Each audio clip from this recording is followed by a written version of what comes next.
वल्वज़्न वल्फ़ज़्न वल्अद्ल वन्नज़्म वल्अज़्म बिलजज़म बिवहदतिही बिकिब्रियाइही बिसुल्तानिन व बिइअलानिन व बिइत्क़ानिन व बिईमानिन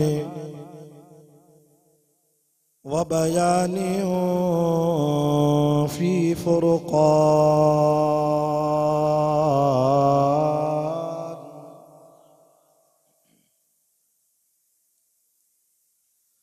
वहदहु ला शरीक लहु वहदहु बिवहदतिन मुवहिदन बिवहदा वहीदन व अहदन बिला मुददिन व जुददिन व नुसबिन व वस्फिन फिल कमाल ला शरीक लहु वला नज़ीर लहु वला मुशीर लहु वला मिस्ल लहु वला मिसाल लहु वला कुफुव लहु वला नज़ीर लहु वला मुशीर लहु वला शरीक लहु। वनशहदु अन्न सय्यदना व सनदना व खातमुल अंबिया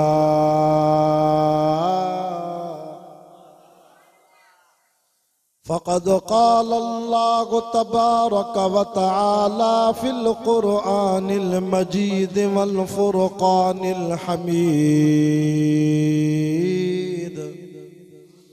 फ़अऊज़ु बिल्लाहि मिनश शैतानिर रजीम। बिस्मिल्लाहिर रहमानिर रहीम। वसयुजन्नबुहुल अत्क़ल्लज़ी यूती मालहु यतज़क्का वमा लिअहदिन इंदहु मिन निअमतिन तुजज़ा इल्ला इब्तिग़ाअ वज्हि रब्बिहिल अअला वलसौफ़ यर्ज़ा। वक़ाल अबू बकर रज़ियल्लाहु अन्हु हुब्बिब इलय्य मिनद दुनिया सलासुन अन-नज़्रु इला वज्हि रसूलिल्लाह व अन यकून बिन्ती फी बैत रसूलिल्लाह व अन यकून इन्फाक़ माली अला रसूलिल्लाह। वक़ाल अल्लाहु तआला फ़ी मक़ामिन आख़र लक़द समिअल्लाहु क़ौलल्लज़ीना क़ालू इन्नल्लाह फ़क़ीरुन व नहनु अग़निया सदक़ल्लाहुल अज़ीम। इन्नल्लाह व मलाइकतहु युसल्लूना अलन नबी या अय्युहल्लज़ीना आमनू सल्लू अलैहि व सल्लिमू तस्लीमा। बाआवाज़ बुलंद दुरूद पाक। अल्लाहुम्मा सल्लि अला मुहम्मदिन नबिय्यिल उम्मी व अला आलिहि व सल्लिम तस्लीमन दाइमन अबदन अबदा। इंशाअल्लाह असर जी नमाज मूं भी न पढ़ी आ 5 बजे पढ़दासीं। अधु कलाक बयान थींदो छो त सिज लहे थो 5 लॻी 52 मिंटनि ते माना सिज लहण में अञा 1.5 कलाक पियो आहे। अधु कलाक बयान थींदो 5 बजे इंशाअल्लाह नमाज थींदी। सही आहे। दुरूद पाक पढ़ो त मजलिस बरकत वारी थिए। अल्लाहुम्मा सल्लि अला मुहम्मदिन नबिय्यिल उम्मी व अला आलिहि व सल्लिम तस्लीमन दाइमन अबदन अबदा।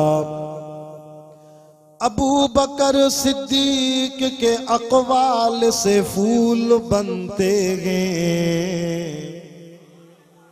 जमादुसानी जो महीनो ख़त्म थियण ते आ। ताज़ो जेको जुम्मो गुज़रियो इन जी 22 तारीख़ ते ख़लीफ़ा बिला फ़सल रफ़ीक़ फ़िस सफ़र वल हज़र सहाबा जे सरदार उन अबू बकर सिद्दीक़ साईं जो वसाल थियो आहे जेको हींअर बि मदीने में साए रोज़े में मुझे मोहम्मद पाक सां भाकुर में सुतो पियो आहे। दिल थी चाहे इन महीने जो हक़ अदा कंदे अधु कलाक जे अंदर सुणे सिद्दीक़ जो शान पढ़ा। जंहिंखे ॻाल्हि वणे उहो सुभान अल्लाह। अबू बकर सिद्दीक के अक़वाल से फूल बनते गए और उनके नक्शे कदम से उसूल बनते गए। अरे गाफिल मुझसे अबू बकर सिद्दीक की शान न पूछ, जिनके घर से दुल्हा खुद रसूल बनते गए। सानियस नहीं निगे वो अल्लाह का शेताई है, मर के भी पहलुए मोहम्मद में जगह पाई है। या तो सिद्दीक के औसाफ का इकरार करो, वरना लाजिम है कि कुर्बान का इनकार करो। जिसको सिद्दीक खुद खुदा ने कहा और सिद्दीक ही मुस्तफा ने कहा, जिसको सिद्दीक सब औलिया ने कहा और उसको सिद्दीक ही मुर्तजा ने कहा। मैं भी कहता हूँ सिद्दीक सिद्दीक है, जो न सिद्दीक माने वो जिंदीक है। अल्हम्दुलिल्लाह। अज 11 जनवरी सन 2024 खमीस जी शाम उमरानी साहिबान जे हिन ॻोठ जी जामिया मस्जिद में फ़कीर अहमदीन उमरानी साहब भाऊ किफ़ातुल्ला उनजे प्यारे फर्जंद जे बार बार रब्ते सां तकरीबन 3-4 सालन खां पोइ वरी अल्लाह ताला हिन जामिया मस्जिद में मूंखे 5 दफ़ो क़ुरान ॿुधाइण जी सआदत नसीब कराई आहे। सुबुह खां वठी क़ुरान जी महफ़िल में आलिमनि जा दीदार कया अथव। आखिरी बयान पोइ जलसे जो इख्तिताम थींदो, पोइ दुआ थींदी। मजदूर के मजदूरी भी आखिर में मिलंदी आहे। कबूलियत जी घड़ी आहे। उहो सोनो अबू बकर सिद्दीक जेके सब खां पहिरों जवानीअ में मिठे मोहम्मद पाक जो कलमो नसीब थियो। हिकिड़ो ज़ाकिर पियो तकीर करे नऊज़ बिल्लाह चए अबू बकर मुसलमान ही न आहे। मां जो गलत तो चवे तो के केड़ी खबर। अरे चरिया मोहम्मदी दीन में कलमे जो रवाज हुई अबू बकर सिद्दीक वेदो। सही तो चवा गलत शुराती सिद्दीक कई। जे सिद्दीक के न मनी दे त तुझे कलमे जी केड़ी गारंटी आ। जे मस्जिद ठाराई अगे दफे मां आयो माशाल्लाह मार्बल भी लगी हुई। मस्जिद जो कम थियो आ, जे हिस्सो गंढियो आ, मां दुआ तो कयांस अल्लाह उनके अञा माल रिस्क में बरकत कंदस। काफी कम थियो आ मस्जिद जो। मां 4 साल खां पोइ आयो हिन ॻोठ में अल्हम्दुलिल्लाह। दोस्तो जेको मस्जिद ठाराए मदरसो ठाराए आखिर मौत बरहका दुनिया छॾींदो, पर जेसी ताईं मस्जिद आबाद आ जे खर्च कयो उन जे खाते में सवाब हलदो रहंदो।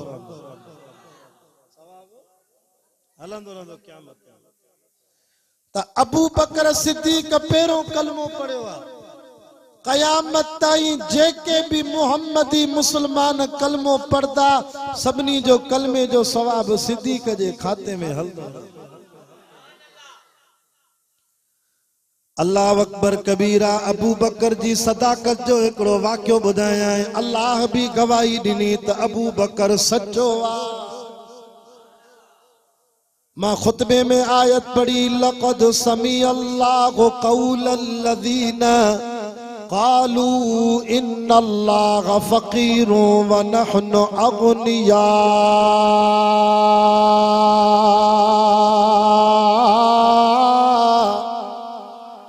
जेके कुरान वणे बैयत मथे करे चो सुभान अल्लाह। अल्लाह जो कुरान सच्चो आ। जेको खणी आयो उहो मलाइक जिब्रील भी सच्चो आ। आज मंजूर अहमद भी सुबह ओडी राब्ते में हो साईं हर हाल में अचणो आ। अल्लाह कबूल फरमाए। बुधो कुरान जा आशिको दीन जा परवानो नबी सल्लल्लाहु अलैहि वसल्लम जो ज़मानो आ। साईं जन सिद्दीक़ अकबर के मुकर्रर फरमायो सिद्दीक़ वन सहाबा को माल जी ज़कात वठी आ दीन जे लाइ इस्लाम जे लाइ ज़कात वठी आ अबू बकर साईं मदीने जी घिटन में सहाबा को ज़कात तो वठे माल तो वठे ज़कात घुरे थो साईं जन जो हुक्म ॾियो फर्ज़ा जीअं नमाज़ फर्ज़ा इएं ज़कात भी फर्ज़ा अक़ीमुस सलात व आतुज़ ज़कात वरकऊ मअर राकिईन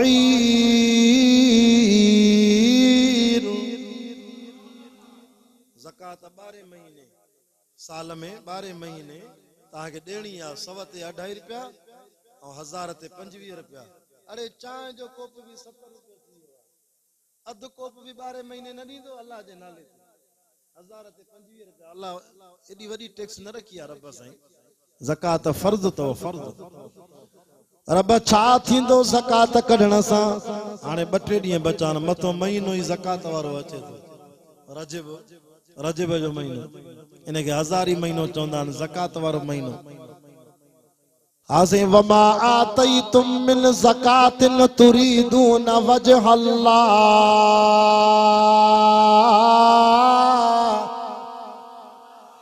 काथे लिखल आहे कुरान सचो आहे फरमाए थो जेको ज़कात ॾींदो मां अल्लाह खे राज़ी कंदो इहो फ़र्ज़ अदा कंदो वमा आतईतुम मिन ज़कातिन तुरीदून वजह अल्लाह रब जी रज़ा जे लाइ ज़कात ॾींदो मां अल्लाह जो क़ुरान में वाइदो आहे फउलाइका हुमुल मुज़ीफ़ून माल जी हिफ़ाज़त भी कंदो मां माल वरी डबल करे बीणो करे वधाईंदो मां मीरपुर बुरड़ो तालको ठुल्लो ज़िलो जेकवार क़ुरान आॾो पियो मां वज़ू सां वेठो आहियां 2-3 साल जी ॻाल्हि आहे मां जलसे ते वियुमि मूंखे हिकिड़े अछी दाढ़ी वारे जलसे में अजीब ॻाल्हि ॿुधाई चई सही था चओ त ज़कात सां अल्लाह माल जी हिफ़ाज़त कंदो आहे असां वटि हिकिड़ो हाजी साहिब आहे माल जो वाड़ो अथसि मेन जो माल जो वाड़ो अथसि 5 मेहूं राति जो चोर कढी आहे 5 मेहूं न माण्हूअ खे त मानी न वणे परेशानी पर जंहिंजो मेयूं निकिरी वयूं उनखे काई घबराहट ई न परेशानी न हाजी 5 मेयूं चोर कढी विया आहिनि जे मुंहिंजो अलाह जो वेठो आहे चोरनि खे नफ़ बंदी एॾो अलाह में यकीन हफ़्तो गुज़रियो चोरनि जी नानीअ हाजीअ सां राब्तो कयो चोरनि जी नानी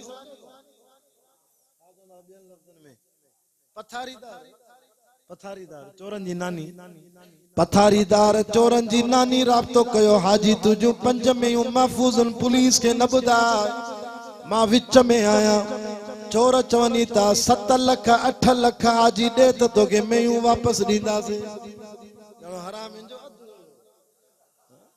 8 लख ॾे पोइ मेयूं ॾींदासीं मेयूं परायूं 8 लख भूंगो चवंदा भूंगो भूंगो दे आजीअ चयो मां न ॾींदुमि पैसा मुंहिंजो अल्लाह मुंहिंजो मेयूं पाण ई मोटाईंदो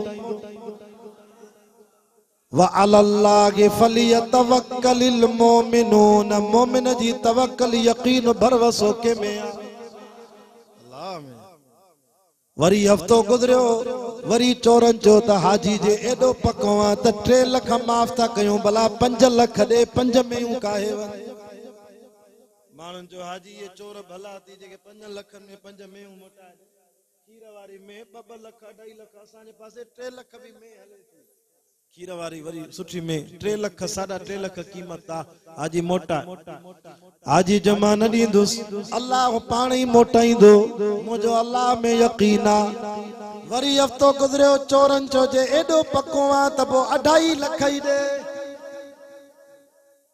2.5 लख ॾे मेयूं तुंहिंजो महफूज़ पुलिस खे न ॿुधाए वापसि घर ॾेई वेंदासीं रातो रात हाजीअ चोरनि जी नानीअ खे चयो त वञी चवेव तो आऊं ठो मां रुपयो बि न ॾींदोमांव मुंहिंजो अल्लाह मुंहिंजो मेयूं मोटाई फरमाइनि था रुगो 3-4 हफ़्ता गुज़रिया हाजी मस्जिद में वेठो कुरान पे पढ़े फजर जी नमाज पढ़ी इशराक पढ़ी कुरान जी तिलावत पे करे त हमरा भजंदो आयो चे बाबा हाजी मुबारक हो जई 5 में मोटी आयूं थी। अल्लाह अकबर अल्लाह अकबर। हाजी जो ॾिसां त उहे न या ॿियूं ॾेई विया मटाए त न विया ॾिसे त 5 में साॻियूं अल्लाह ताला मोटाए।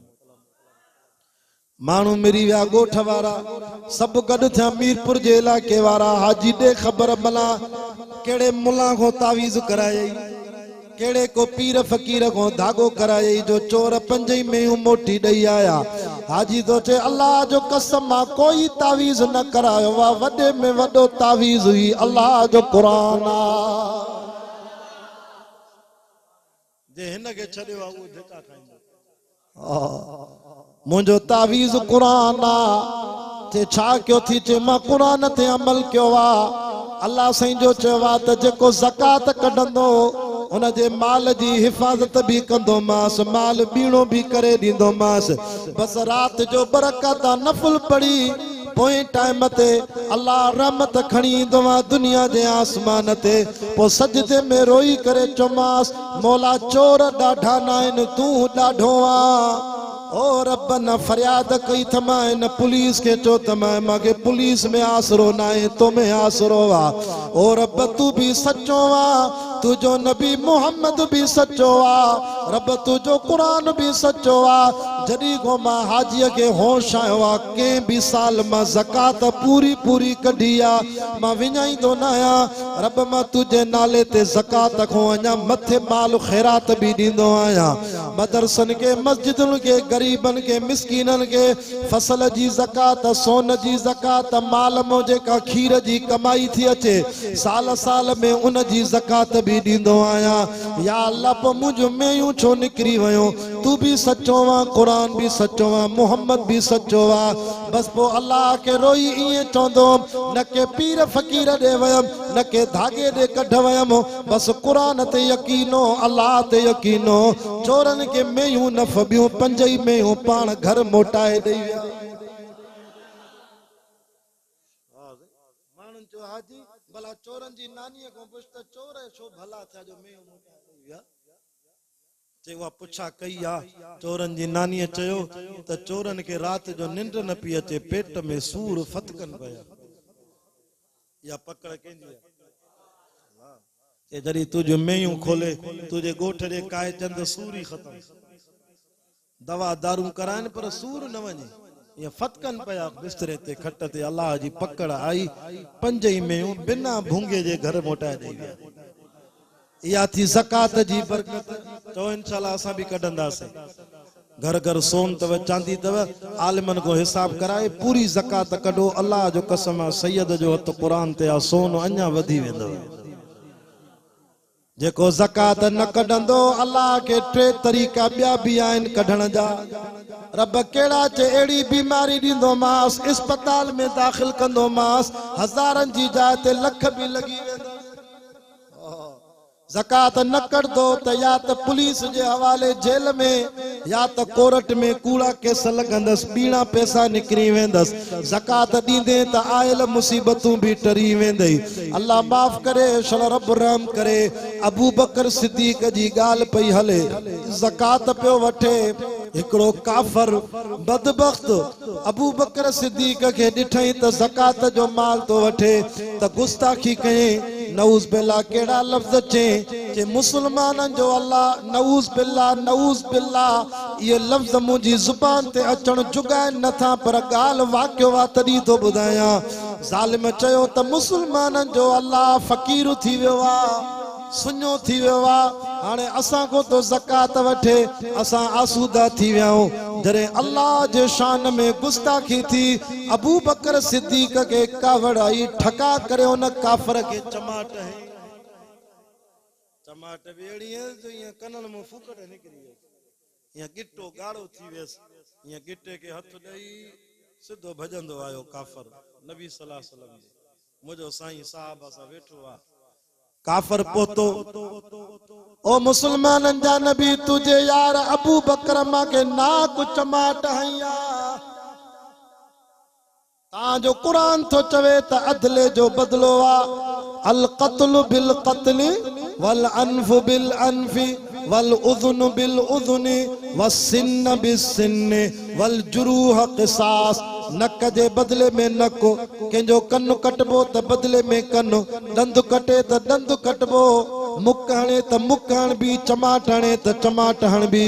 मुसलमाननि जा नबी तू इंसाफ़ वारो नबी आ। अॼु अमल कर, तुझे यार अबू बकर मां के चमाट हईया। साईं जन फरमा सिद्दीक़ काथे आ? साहबा चयो साईं तव्हांजे हुक्म सां ज़कात वठण वियो आ। नबी से काफ़र के चयो वेही रहो, अबू बकर अचे त फ़ैसिलो कयूं था। सोने जो फ़ैसिलो वेही रहो, जैसे अबू बकर साईं अचे, काफ़र वेठो आ, गिट्टो गाढ़ो सूर होड़ में पेजी एडी चमाट सिद्दीक़ भर कढे है। थोड़ी देर गुजरी, अबू बकर साईं माल खणी आयो ज़कात जो। अस्सलामु अलैकुम व रहमतुल्लाह। साईं जन ॾिठो सिद्दीक़ अची वियो, वालेकुम अस्सलाम व रहमतुल्लाह। माल ॾिने साईं खे। साईं जन फरमाया अबू बकर तुझो फ़ैसिलो थींदो। शिकायत आई आ, दां आई आ, अल्लाह जा रसूल ख़ैर ताए ते हिन शख्स के सुञाणे तो हे तुझी दां खणी आवा त सिद्दीक़ मां के चमाट हईया। अबू बकर ॾिसी करे चयो साईं रुगो चमाट हुजे, उन महिल तलवार हुजे हा न, ईअं सिसी धड़को धार बिल्कुल मां चमाट हई त मां, पर शुक्र करे जो मां वटि तलवार न हुई। ये तलवार हुजे त मां इन जी सिसी लाहे छॾियां। साहबा हैरान थी विया। अल्लाह नबी से फरमाया अबू बकर तुझे लाइ त मां चवंदो आहियां अरहम उम्मती बि उम्मती अबू बकर। मुंहिंजी उम्मत में वॾो रहम करण वारो साहबी अबू बकर आहे। ही छा थो चवे? अबू बकर तो जैसे मां हूं शफीक आ रहमा, पर हिन ज़ालिम मुझे अल्लाह जे शान में गुस्ताखी कई आ, मां सिद्दीक़ को बर्दाश्त न थी। मुखे गारियूं ॾिया तेतिरो दुख न थिया, मुझे रब खे ॻाल्हायो मां शुक्र करे जो तलवार न त सिसी लाए छॾियांसि। बुधो उमरानिन जे ॻोठ वारो भाऊ किफ़ातुल्लाह जी साईं अहमदीन जी दावत ते अचण वारो मांखे ॾाढो प्यारो आहे। मांखे टिन न्याणियुनि खां पोइ पुट ॼायो, मां हुनजो नालो ई सैयद किफ़ातुल्लाह शाह। मुंहिंजे पुट जो नालो बि किफ़ातुल्लाह शाह। कुरान जा आशिक भाऊ परवेज़ आयो मुंहिंजे प्रोग्राम में, तव्हांखे ख़बर आहे। कुरान जा आशिको दीन जा परवानो अर्ज़ पियो कयां सिद्दीक़ के मुंहिंजे साईं चयो हाँ सिद्दीक़ गुस्ताखी कई थे ते हाँ से गुस्ताखी कई, अल्लाह जे शान में गुस्ताखी कई। नऊज़ बिल्लाह चइबो मुसलमाननि जो अल्लाह फ़कीर थी वियो आहे, असां को ख़ैरात तो वठे ज़कात तो वठे, असां आसूदा थी वियाऊं। साहबा हैरान थी विया। तंहिंसे पोइ मां सिद्दीक़ के कावड़ ई मूंखे कुझु न हो, मां चमाट हईमांसि। नबी से फरमायो न काफ़िर के ॾे ख़बर अबू बकर सही थो चवे, तो अल्लाह जे शान में गुस्ताखी कई आ, तो न काफ़िर नबी साईं जी आॾो कूड़ ॻाल्हायो। देर न कई चइसे न न अबू बकर ग़लत ॻाल्हि थो चवे। हज़रत उमर जो ये लफ्ज़ ॿुधा त म्याण मो तलवार कढी। उमर तो उमर आ न, उमर जलाली हो, उमर जी तलवार मुनाफिक जो मौत तो। हज़रत उमर अखियूं ॻाढ़ियूं करे उन काफ़िर के चवे तो ज़ुबान बंद कर, न त मां उमर तुझी सिसी धड़को लाए छॾियां, पर मुझो महबूब मुस्तफ़ा करीम वेठो आ। साईं जे हूंदे मां उमर के कोई हक़ नाहे जो तोखो फ़ैसिलो वठां, मां बेअदब न आहियां, मां बाअदब आ। अरे अबू बकर जे लाइ चवे तो त ग़लत थो चवे। अबू बकर सिद्दीक़ आ, सिद्दीक़ चइबो ई उनखे आ जंहिं ज़िंदगीअ में कूड़ न ॻाल्हायो। अबू बकर जे लाइ चए थो, सवा लख साहबा इन ॻाल्हि जी गवाही था ॾियनि त अबू बकर सिद्दीक़ आहे। हाणे हिते फ़ैसिलो त ज़ाहिर ते थींदो। मुंहिंजे साईं फरमाया सिद्दीक़ यारी पंहिंजी जाइ ते, दोस्ती पंहिंजी जाइ ते, मूंखे तूं प्यारो बि ॾाढो आहे, पर मां नबी त ज़ाहिर ते फ़ैसिलो कंदुसि न। ही चवे थो त मां गुस्ताखी न कई आहे, अबू बकर मूंखे नाहक चमाट हई आहे, मां छो अल्लाह जे शान में गुस्ताखी कंदुमि। अबू बकर तो वटि गवाह आहिनि, गवाह खणी आ। आखिरी ॻाल्हि तवज्जो को, नमाज जो टाइम तो ते 7 मिंट 5 मिंट साथ ॾियो। अबू बकर सिद्दीक़ तो चवे साईं जंहिं महिल हिन ज़ालिम मुझे अल्लाह जे शान में गुस्ताखी कई त ॿियो कोई बि कोन हो, मां अकेलो ही भी अकेलो मां सिद्दीक जो गवाह अर्श वारो रब वा केरा गवाह मुझो अल्लाह वा साईं फरमायो सिद्दीक फैसलो त ज़ाहिर ते थींदो या गाल त लिकल थी वई अबू बकर हाने तू तैयार थी मां इंसाफ वारो नबिया ही ज़ालिम मने को नथो हाने तो वट गवाह कोनन त सिद्दीक तू गालिन में खुटला यारी पांजी जाते दोस्ती पांजी जाते अबू बकर तो के गिट्टे के चमाट जरूर हणदो बदलो वठंदो छो त तो वट गवाह कोनन साहबा हैरान थी विया अबू बकर साईं के अर्ज कयो साईं भला माके 15 मिनट मोकल दियो त मां बरकाता नफल पढ़ी वठा 15 मिनट मोकल दियो ओ भली सिद्दीक जो गिट्टो हाज़िर आ भली चमाट अड़े रुको 15 मिनट साईं फरमा सिद्दीक तो के कलाक मोकला वन भले अबू बकर वयो मस्जिद नबी में अल्लाह अकबर करे बरकाता नफल तो पढ़े अब जने सब दर बंद थी वजन त एक दर अल्लाह जेके तालो ही न लगे या कोरट अल्लाह जी यो असा के सबकात जातो सब कुछ बंद थी वने त अल्लाह जो दर त खुलल आ ना अल्लाह अकबर सिद्दीक नमाज पढ़ी सलातुल हाजत जो नफल पढ़ी रोई करे रब साईं के चे तो मुझा मौला सजदे में दुआ जल्दी कबूल थींदी आ नमाज पढ़ी सिद्दीक हथ न खया सजदे में रुने हो रोई करे चवे तो मुझा अल्लाह ओ मुझा रब करीम तुझी इज्जत शान करीमी तो कुर्बान वना रब तुझे करे मां के चमाट लगे काई परवाह नाए अबू बकर के भली तलवार लगे भी मां रब तुझे शान तो कुर्बान वना पर मौला मां सिद्दीक वा जे करे मुझे गिट्टे के न ज़ालिम चमाटाई खैरा कोई मसलो नाए पर नबी साईं जी महफिल में साहबा जी महफिल में मां सिद्दीक ते दाग लगी वेंदो सिद्दीक जी सदाकत ते ऐब लगी वेंदो शा चवंदा त अबू बकर नबी साईं जे आडो कूड़ हुयो ओ मौला मुजी सदाकत के बचाए मौला मौला मुजी गवाही अर्श वारा तू दे न त तुजी इज्जत ते कोई फर्क नहीं दो मौला तू त वडे शान वारो वा हुवल्लाहुल लज़ी ला इलाहा इल्ला हुवा आलिमुल गैबि वश्शहाद हुवर रहमानुर रहीम अज उमरानिन जे गोठ में कुरान जी रहमत जो मी तो वसे हथ मथे करे जो सुभान अल्लाह हुवल्लाहुल लज़ी ला इलाहा इल्ला हु अल मलिकुल कुद्दूसुस सलाम अस्सलामुल मुमिनुल मुहैमिनुल अजीजुल जब्बारुल मुतकब्बिर सुब्हानल्लाहि अम्मा युशरिकून हुवल्लाहुल खालिकुल बारिउल मुसव्विर लहुल अस्माउल हुस्ना युसब्बिहु लहु मा फिस समावाति वल अर्द व हुवल अजीजुल हकीम अबू बकर जी अखिन मो पानी अची वियो अल्लाह जी रहमत के जोश अची वियो अल्लाह फरमा जिब्रील जी रब्बे जलील